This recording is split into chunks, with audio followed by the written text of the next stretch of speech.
My name is Kate Bolz, and I'm the Associate Director of the Low Income Economic Opportunity Program at Nebraska Appleseed. Nebraska Appleseed is a nonprofit, nonpartisan public interest law firm and advocacy organization. We work on 4 major issue areas: child welfare, immigration, healthcare access, and low-income programs, which is my area.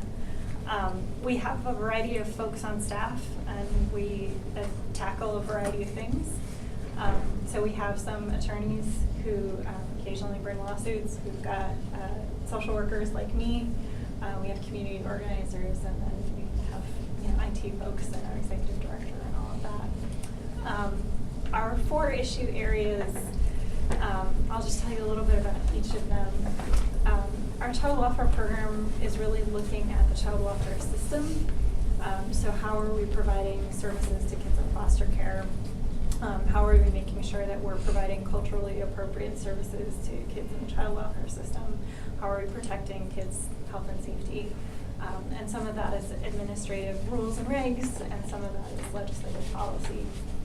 Our healthcare access program is working really hard on implementation of federal healthcare reform, and making sure that all the pieces get put in place to cover more people in Nebraska.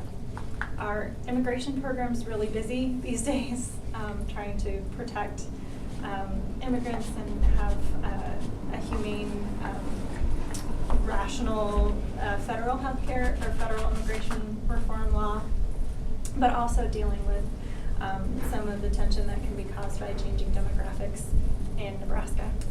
And our low-income program works on public benefits programs such as food stamps and child care assistance.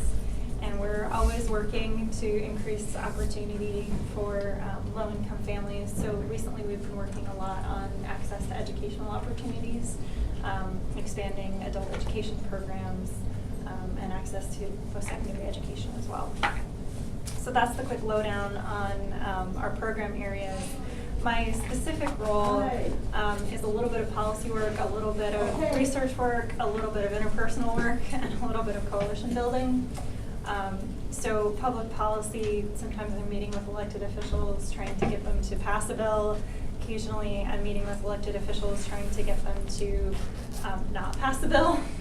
For example, we worked on a bill last session that would have instituted drug testing for ADC recipients, which is costly and unnecessary. Statistics show that ADC recipients, cash welfare recipients, actually have lower rates of use of drugs than the regular population. Research-wise, we're usually looking at demographics and how we can use the statistical data from the U.S. Census Bureau to drive policy and administrative decisions. Coalition building, we never do anything alone, and the more we try to do it alone, the more we realize we can't. So it's building relationships and finding common ground. And my interpersonal work is I oversee our intake and information line, which means folks who have questions about administrative processes or eligibility determination, that sort of thing, call us, and we try to help them navigate the system. So that's Appleseed and my role in a nutshell. The other thing I'll just mention quickly in case you have questions about it is that right now I also happen to be a candidate for legislature in District 29, which is in good part because I want to fight for programs and policies that protect children and families.